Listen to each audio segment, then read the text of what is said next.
Welcome to this time of Bible study. It's great to be able to be back bringing these to you again.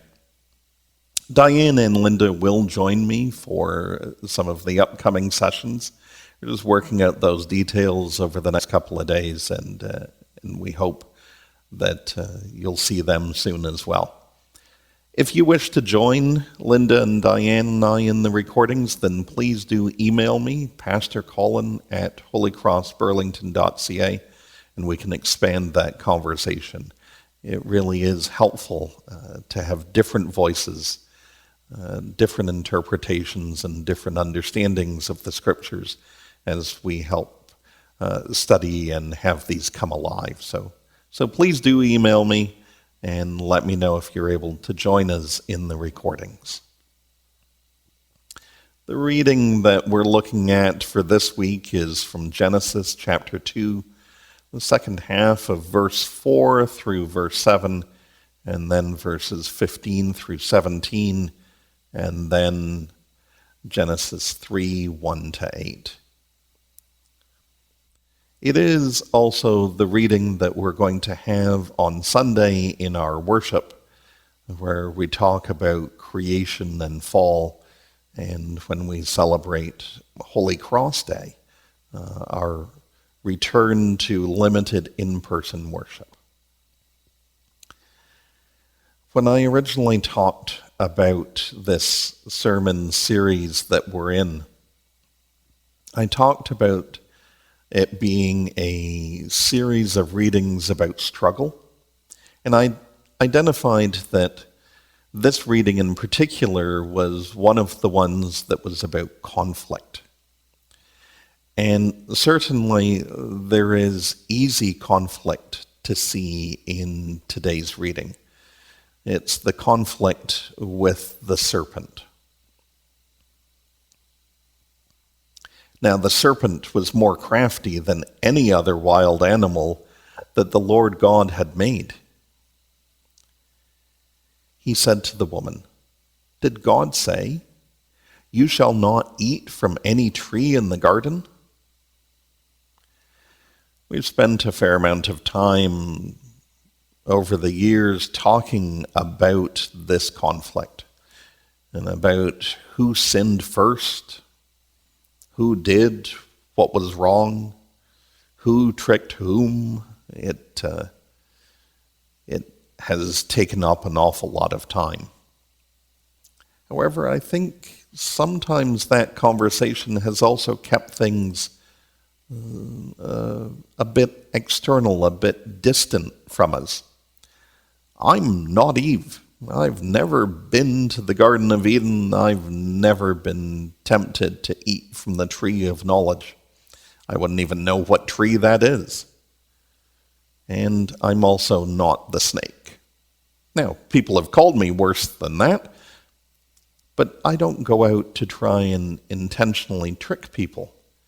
And so if I don't identify with these two particular characters, what else is there in this reading that I can learn from?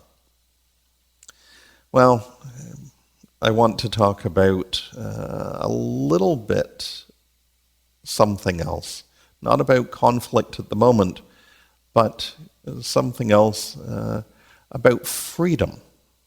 And you may think that that's an odd thing to talk about, but it is in our English translation that we have for this reading. We hear this. "And the Lord God commanded the man, 'You may freely eat of every tree of the garden.'" Now, if we look at the Hebrew text that's shown on the screen here, we can actually see what it is that underlies this English translation that we have. Not so long after the first human is created, it's placed in the garden, and this verse that we have in the English here is recorded It seems simple enough, right? You may freely eat of every tree of the garden. There is a little bit later a restriction. There's only one tree that they can't eat from. The problem is that if we go back to this Hebrew this Hebrew text that underlies our translation, the word freely actually isn't there. If you look at the first two words that are there that sort of underlie the beginning of may freely eat, if you look at those characters that are there, you will see that they're pretty much the same.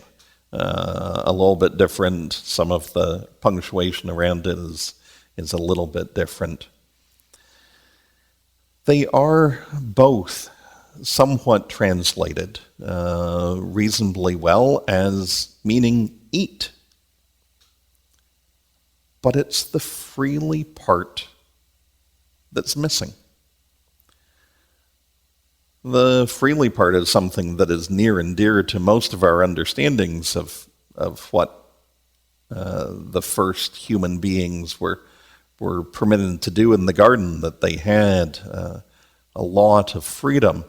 So it does make sense to have that word there from our traditional understanding. But it's not actually there in the scriptures. So if that freely part is missing from the text, but is in our understanding, it's kind of an assumption that we've made over the years that there is this freedom. So we come to our first question of today's Bible study. Where do we assume that we have freedom? Think about that for a moment. Freedom and conflict are connected in some ways. If we're all free to do as we all please, then I'm pretty sure there's going to be conflict. Because what I may feel free to do may not be what you feel free to do. And what I want to do as a result of my freedom may not be what you want to do because of your freedom. And what I want to do may impact your ability to do what you want to do. And we have conflict. So where is it that we assume in our own lives that we have freedom? And what does that mean for conflict in general in the world? How is it that our freedoms, our understandings of what freedom means, conflicts with others? Now, as you take some time after this video to think about that, we're going to move on to another part that is in the scriptures, and that is about nakedness. After the first two human beings eat the fruit from this tree of knowledge, we hear this. Then the eyes of both were opened, and they knew they were naked. And they sewed fig leaves together and made loincloths for themselves. They knew they were naked. Again, you can see the Hebrew text on the screen there. You can see that this time that word is there, and it's a pretty decent translation for it. However, if we go a little bit deeper, look at the root of that word, we might get a different sense from just simple nakedness. See, if we look at the root of the Hebrew word, what we see is not just a physical nakedness, but to expose, to uncover, to reveal. And there are things at times in our life that we don't want to have exposed, uncovered, or revealed. Things we don't want to come to light. Things that might make us feel vulnerable. Things that we don't want to have come out into the open that can make life difficult for us. And just as the first two human beings wanted to cover back up to protect their vulnerability, many of us would too. So this leads us into the second question in our Bible study for today. How is being vulnerable related to conflict? Often we think of conflict coming about when two people are strong-minded, strong-willed, set in their ways, unwilling to bend. But is there a relationship to vulnerability in that? Does conflict always start from a position of strength? Or does it start from a position of vulnerability that we don't necessarily want exposed at times? I invite you to take some time to reflect on those questions, to drop me a note, to tell me what you think about how vulnerability and freedom and conflict are all interrelated.